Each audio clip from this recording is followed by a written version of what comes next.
આ પાંચના પાપના ત્યાગની વાત છે. પરિગ્રહના ત્યાગમાં 14 પ્રકારનો પરિગ્રહ અભ્યંતર, એનો તો ત્યાગ કયો. હવે આ બાહ્ય પરિગ્રહના ત્યાગમાં ગાથા આવી છે 128. ફરીને એનો અનુયાર.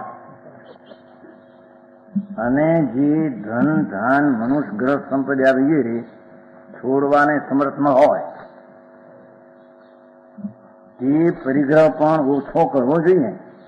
આ બાહ્યની વાત છે. અભ્યંતર તો જેને મિથ્યાત અને અનંતાનુબંધીનો પરિગ્રહ છૂટીને સમ્યક દર્શન ને જ્ઞાનનો સ્થિરતાનો અંશ પ્રગટ થયો છે, એવા જીવે આસક્તિ છે. પરિગ્રહમાં આસક્તિ, બાહ્યમાં અને અંદર ભાવમાં જરી રાગ છે. એ આસક્તિ છે. એમાં પરિગ્રહમાં સુખ બુદ્ધિ નથી. સમજાય છે? ધર્મીને પૈસાના કે બાહ્ય પરિગ્રહમાં કે પરિગ્રહ થતા મમત્વ ભાવમાં સુખ બુદ્ધિ નથી, પણ આસક્ત બુદ્ધિ છે. એ આસક્ત એ પરિગ્રહ છે. અને એ આસક્તિમાં બાહ્ય પરિગ્રહ નિમિત્ત છે. એને પણ પરિગ્રહ કહેવામાં આવ્યો છે. એને ઓછો કરવો જોઈએ. કેમ કે ત્યાગ રૂપ જ વસ્તુનું સ્વરૂપ જાણ્યું આવ્યું છે. આત્મા પર વસ્તુના અભાવ સ્વરૂપ જ આત્મા છે. આત્મા પોતાનો આત્મા એ પોતાના આત્મા સિવાય અન્ય પદાર્થ, કર્મ, શરીર, વાણી, અનંત જીવ, અનંત પરમાણુ, એનાથી ત્યાગ રૂપ અભાવ રૂપ જ આત્મા. સમજાણું કાંઈ? નીચે એનો અર્થ જો એકરો તત્વ નિવૃત્તિ રૂપ છે. આત્મા તત્વ છે એ નિવૃત્તિ રૂપ છે. એટલે કે દરેક વસ્તુ સ્વદ્રવ્યથી, પોતાની શક્તિવાન એનું તત્વથી, સ્વક્ષેત્ર નામ પોતાની પહોળાઈથી, સ્વકાળ નામ પોતાની વર્તમાન દિશાથી, સ્વભાવ નામ એના ત્રિકાળી શક્તિરૂપ ભાવથી સદાય પરિપૂર્ણ છે. સમજાણું કાંઈ? સદાય પરિપૂર્ણ છે. કેમ કે પરિપૂર્ણ અર્થ પોતે પરથી શૂન્ય છે, પરથી અશૂન્ય છે. એ શાસ્ત્રનો ભાષા છે. સર્વોત્તમ સાર. ભગવાન આત્મા પોતાનું દ્રવ્ય એટલે ગુણ, પર્યાયનો પિંડ, ક્ષેત્ર એટલે એની પહોળાઈ, કાળ એટલે એની દશા, વર્તમાન અનંત ગુણની વર્તમાન પર્યાય, ગુણ એટલે ત્રિકાળી ભાવ.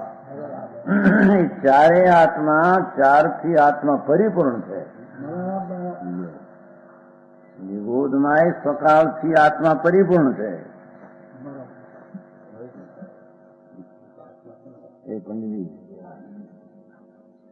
એનો અર્થ કે પોતાથી અસન્ન છે. પોતાના દ્રવ્ય ક્ષેત્ર કાળ ભાવથી અસન્ન છે, એટલે કે પરિપૂર્ણ છે. પરના દ્રવ્ય ક્ષેત્ર કાળ ભાવથી શૂન્ય છે. પરના આત્મા સિવાય કર્મ, શરીર આ તો બધા પર પદાર્થ છે. એનું જે દ્રવ્ય પરનું એનું ક્ષેત્ર, એની અવસ્થા ને એનો ભાવ, એનાથી અભાવ સ્વરૂપ છે આત્મા.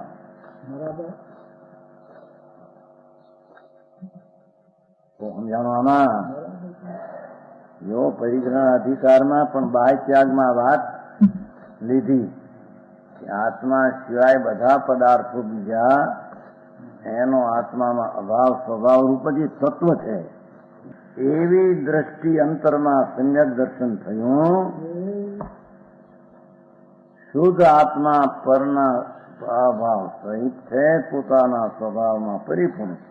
એવો જે દ્રવ્ય સ્વભાવ એને વર્તમાન પર્યાયના લક્ષ્યે પર્યાયના આશ્રયમાં દ્રવ્યને લેતા, પર્યાયને દ્રવ્યનો આશ્રય આપતા પર્યાય પરિપૂર્ણ કેમ કીધું? સ્વભાવથી પરિપૂર્ણ છે, અક્ષણ છે. અક્ષણ એટલે પરિપૂર્ણ, પરથી ખાલી છે. પોતાની વર્તમાન અવસ્થાથી વિકાસ દ્રવ્યનો આશ્રય લેવાથી જે સમ્યક દર્શન થાય એને નિર્વિકલ્પ સમ્યક દર્શન ચોથું ગુણસ્થાન કહેવામાં આવે. એવી દ્રષ્ટિ થયા વિના એને આ આસક્તિના ત્યાગનો ઘટાડો થઈ શકે નહીં. આસક્તિનો ત્યાગ કરે તો મુનિને હોય, સમજાણો? પણ થોડી આસક્તિનો ત્યાગ ગ્રસ્તાશ્રમમાં કરવો એમ અહીંયા વાત ચાલે. એ આસક્તિમાં ઓલા નિમિત્તોને ઘટાડવા એમ કહેવામાં આવે છે. એનો ખુલાસો થઈ ગયો કે દરેક વસ્તુ પોતાના સ્વવસ્તુથી, દ્રવ્યથી એટલે વસ્તુથી, ક્ષેત્રથી એટલે પહોળાઈથી, કાળથી, અવસ્થા અને ભાવથી સદાય અશૂન્ય છે. અશૂન્ય એટલે પરિપૂર્ણ. એક એક પરમાણુ પણ પોતાના દ્રવ્ય ક્ષેત્ર કાળ ભાવથી પરિપૂર્ણ છે. તો એ આત્માનો એ દાસ નથી. પરમાણુ દાસ છે. પુણ્યની દાસી કહેવાય છે ને, લક્ષ્મી પુણ્યની દાસી છે. તો પુણ્ય જેની પાસે હોય ને આવે, કોઈ દાસી ભાસી છે. એ તો એક વાત સમજાવવા કે ભાઈ પુણ્યના પરમાણુ હોય ત્યાં ઓલે આવવા યોગ હોય, આવે એટલે એને દાસી કહે. પણ તારું સ્વરૂપ એ છે. લક્ષ્મી તારું સ્વરૂપ નથી. લક્ષ્મી જે ભાવે મળે એ ભાવ પણ તારું સ્વરૂપ નથી. જે ભાવથી બંધાણું પુણ્ય એ બંધ પણ તારું સ્વરૂપ. એવો આત્મા અંતરમાં રાગ અને પર વસ્તુના અભાવ સ્વભાવ રૂપ એવા આત્માની અંતર્મુખ સમ્યક દર્શન થાય. નિશ્ચય સમ્યક દર્શન, આત્માનું ભાન. એને ઓછી આસક્તિ કરવી પૂરી આસક્તિ ત્યાગ એટલે પર વસ્તુનો સર્વથા ત્યાગ. પણ એટલો ન થાય તો થોડો ત્યાગ તો કરવો. એટલે તે તરફનું વલણ આસક્તિ થોડી ઘટાડીને તેને છોડવા એમ કહેવામાં આવે. પરદ્રવ્યાદિથી શૂન્ય નિવૃત્તિ ઉપર છે. આ નિવૃત્તિની વ્યાખ્યા કરી. દરેક પદાર્થ પર દ્રવ્ય, પર ક્ષેત્ર, પર કાળ, પર ભાવ એનાથી નિવૃત્તિ રૂપ જ છે. એનાથી તો અભાવ રૂપ જ.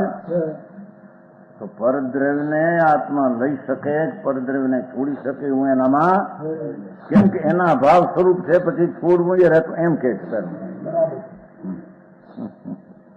પછી છતાં કીધું કે એને પરિહાર કરવો એ વ્યવહારનું વાક્ય છે. એમ અહીંયા સિદ્ધ કરવું. સમજાણું કાંઈ? ભગવાન આત્મા પોતાનો સ્વભાવ, જ્ઞાન, દર્શન, આનંદ પૂર્ણ, એની વર્તમાન ચાલતી અવસ્થા કોઈ પણ હોય એ પરિપૂર્ણ છે. પરિપૂર્ણ એટલે સ્વથી છે. સ્વથી છે, ખાલી નથી. સ્વથી ભરેલું છે. એવું જે આત્મ તત્વ પોતાથી છે, પરથી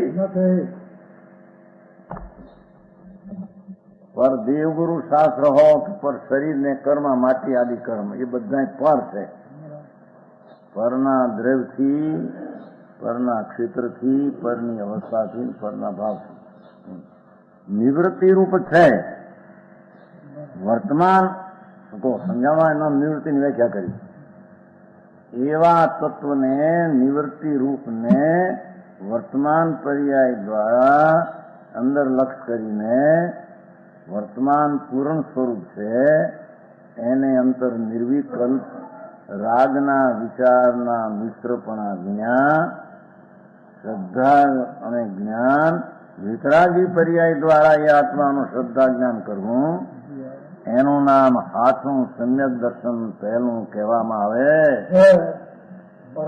એ સમ્યક દર્શન સહિત આસક્તિ ઘટાડવાની વાત છે. જેને આ સમ્યક દર્શન નથી એને આસક્તિ ઘટાડવી કે એવી કંઈ ખેર રહેતું એથી ખુલાસો કરવો પડ્યો કે વર્તમાન અશુદ્ધ દશામાં પરદ્રવ્યના આલમન વળી રાજી જીવને વર્તમાન આત્મામાં અશુદ્ધ દશાના રાગના ભાવના પરિણામમાં પરદ્રવ્યના આલમન વળી પર વસ્તુના લક્ષ વળી આલમન વળી રાગી જીવને બાહ્ય સામગ્રી પ્રત્યે મમત્વરૂપ રાગ ભૂમિકા અનુસાર હોય છે. મમત્વરૂપ રાગ ભૂમિકા એટલે ચોથું પાંચમું છઠ્ઠાના અનુસારે હોય છે. તેનો બોલી કોઈ સ્વાશ્રયના બળ વળી જો સ્વાશ્રય એટલે આત્મા આનંદ સ્વરૂપ છે. એ આનંદ સ્વરૂપના આશ્રયના બળ વળી ત્યાગ કરાવવા માટે બાહ્ય પદાર્થના ત્યાગનો ઉપદેશ છે. જાણો શું કીધું? જીવની વર્તમાન અશુદ્ધ દિશામાં પૂર્ણાલમન વળી રાગી જીવને બાહ્ય પદાર્થથી મમતું રાગ છે ભૂમિકા તેનો સ્વાશ્રયના બળે ત્યાગ કરાવવા માટે કોનો રાગનો બાહ્ય પદાર્થના ત્યાગનો ઉપદેશ છે. શું કહ્યું મને નહીં અટપટું છે ત્યાં બહુ ધ્યાન આપે એને સમજાયું નથી. ત્યાં છે રોહરાનું કામ નથી કઈ આમ કરી નાખો કરો ફળો ફળાકા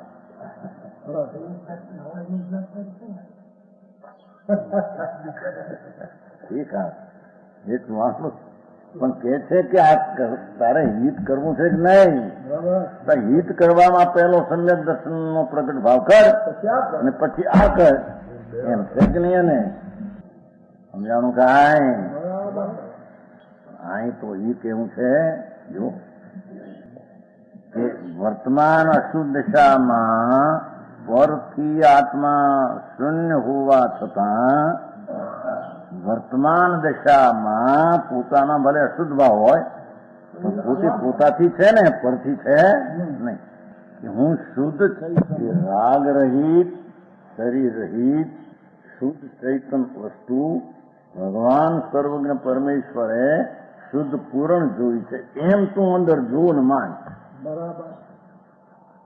ત્યારે તેને નિશ્ચય સમ્યક દર્શન સાચું શ્રદ્ધા સાચું જ્ઞાન કહેવામાં એવા જ્ઞાન અને સમ્યક શ્રદ્ધા સહિત જેને હજી પરદ્રવ્યના આલંબનથી પોતામાં અશુદ્ધ દશા રાગ દ્વેષની વર્તે છે સમજાણું એવા રાગી જીવને એમ પરદ્રવ્યનું આલંબન તો જ્ઞાનમાં કેવડીને વર્તે છે લોકાલોકનું એ આલંબનમાં જ્ઞાનમાં આ તો આલંબનમાં રાગી જીવને ભાઈ સામગ્રી પ્રત્યે ઓલો રાગ છે એટલે એમ કે છે હા એમ લગાડ્યું એને કેવળ જ્ઞાનમાં લોકાલોક આલંબન તો છે નિમિત્ત છે પણ રાગ નથી. એટલું કેવલ જ્ઞાન એક સમયમાં પૂરું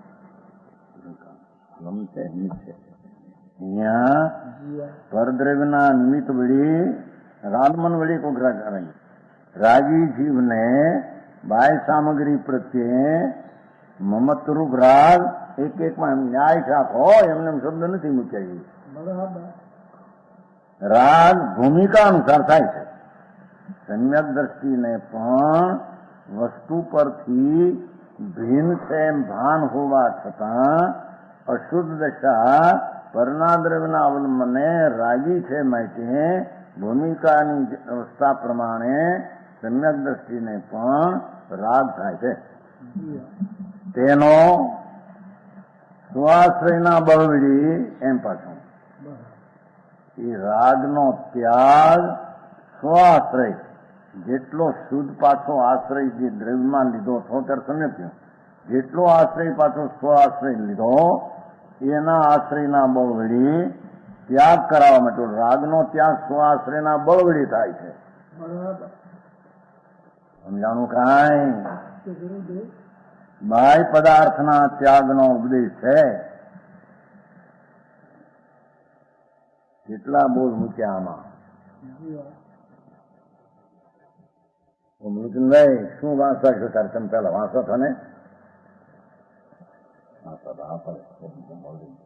રૂતરી હજી બીજે છૂટીને કઈ પેલા વાસર નહીં, પેલા વાસર એ રીતે વાત થાય છે. એટલે ક્યાં ભ્રમ બોલી જશે.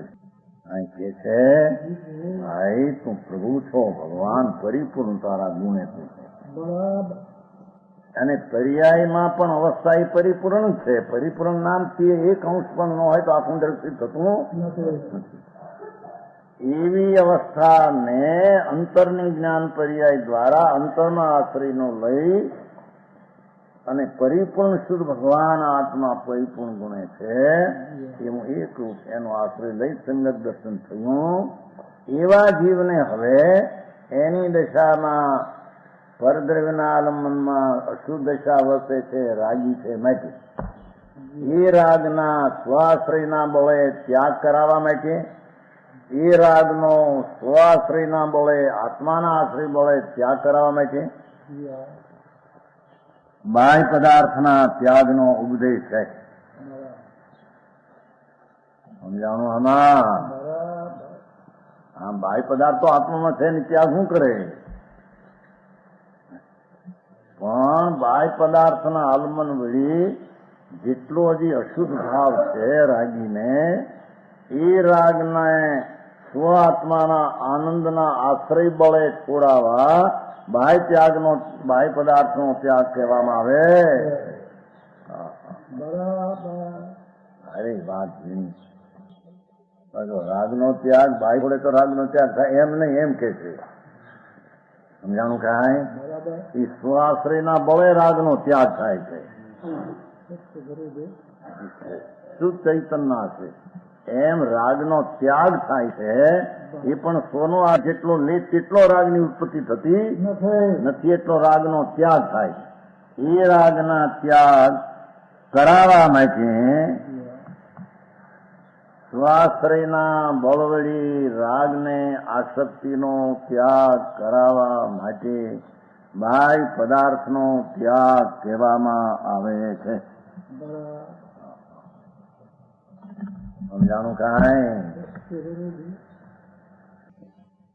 વાસ્તવમાં તો આત્માને પર વસ્તુનો ત્યાગ જ છે. ખરેખર તો આત્મા હૃદકણ ને કર્મ વિનાનો છે ને ત્યાગ જ છે ને ત્યાગ કરવો હું ક્યાં છોડું? ગૃહ હોય તો છોડે ને. આત્મા છે એમાં હૃદકણ કર્માદિ છે જ નહીં અંદર, એ તો ભિન્ન ભિન્ન વર્તે. સમજાણું? આત્માને પર ત્યાગ જ, પણ જે કઈ રાગ મમત્વ ભાવ છે ત્યાં ત્યાગ રૂપ નિર્મળ પડી થાય છે ને. ત્યાગ છે પણ જે કઈ ભાવ છે તેના ત્યાગ રૂપ નિર્મળ પરિણામ જેટલા અંશે આત્મામાં સ્વાશ્રયના બળે થાય તેટલા જ અંશે રાગાદિની ઉત્પત્તિ થતી નથી. સારું લીધું. જ્યાં આવું હોય ત્યાં તે જીવને પર વસ્તુના ત્યાગનો કરતા કહેવો. જ્યાં આવું હોય ત્યાં તે જીવને બાહ્ય વસ્તુના ત્યાગનો ત્યાગ. સમજાણું? તે જાતના અભાવરૂપ નિમિત્તનું જ્ઞાન કરાવવા માટે તે જાતના અભાવરૂપ સામો અભાવ થયો ને એટલો રાગ થયો. સ્વાશ્રય બળે જેટલો રાગ થયો એટલા સામે નિમિત્તનો અભાવ થયો. એ જેટલો પર વસ્તુ પર છે એ તે જાતના અભાવરૂપ સામે અભાવરૂપ નિમિત્તનું જ્ઞાન કરાવવા માટે અસદભૂત વ્યવહાર નહીંનું કથન છે. વસ્તુ ભગવાન આત્મા પરિપૂર્ણ વસ્તુ એ અપેક્ષા એક પર વસ્તુ એમ બિલકુલ છે નહીં, શૂન્ય છે. સ્વ પર્યાયમાં, સ્વઘાતમાં, સ્વક્ષેત્રમાં, સ્વભાવમાં સુંદર પર વસ્તુ શૂન્ય. હવે શૂન્ય છે એને શૂન્ય કરવી પછી એટલે પરનો તો ત્યાગ છે, પણ પરના અવલંબનથી પોતામાં જેટલા પ્રકારનો રાગ પોતાને કારણે થાય છે તે રાગને સ્વાશ્રયના બળે છોડાવવા નિર્મળ પરિણામ થવામાં જે રાગ છૂટ્યો એ રાગનું જે કંઈ અભાવ સામા પદાર્થનો અભાવ થયો તેનું નિમિત્તનું જ્ઞાન કરાવવા માટે અસબદ વ્યવહાર જૂઠા વ્યવહારનું કથન છે. સમજાણું આમાં? નિશ્ચય સમ્યક દર્શન વિના એ આત્માના અંતરમાં નિર્વિકલ્પ અનુભવની પ્રતીતિ આત્માના ભાન વિના અજ્ઞાનીના હઠરૂપ ત્યાગને અજ્ઞાની જે આ બાયડી છોકરા છોડ્યા ફલાણું મૂક્યું આ છોડવી વાત એને વ્યવહાર ધર્મ પણ એને કહેવાતો સમજાણું કાંઈ નિશ્ચય સમ્યક દર્શન વિના એટલે આત્માના સ્વાશ્રયની અંતર અનુભવમાં પ્રતીતિ થયા વિના અજ્ઞાનીનો જે ભાવ રાગ કંઈ મંદ હોય ને બાહ્ય ત્યાગ થયો એને વ્યવહારે પણ ધર્મ કહેવામાં આવતો વ્યવહાર એવો નિશ્ચય તો છે જ નહીં પણ એને વ્યવહાર પુણ્ય પણ કહેવામાં આવતો ધર્મ તરીકે અજ્ઞાનીના હઠરૂપ ત્યાગને વ્યવહારે પણ ધર્મ સંજ્ઞા નથી જ્ઞાનીને આત્માના ભાન સહિતમાં આસક્તિ જેટલી ઘટી શ્વાસરે તેટલો તેને રાગ મંદ પીડ્યો અને રાગ બાકી શુભ રહ્યો એને વ્યવહાર ધર્મ કહેવામાં પેલો નિશ્ચય ધર્મ પ્રગટ્યો છે માટે ત્યારે તેને બાય ત્યાગ કર્યો એવો વ્યવહાર નહીં ના અસદબુદ્ધ વ્યવહાર નહીં કથન લાગુ અજ્ઞાનીને તે કથન લાગુ પડતું સમજાણું આમાં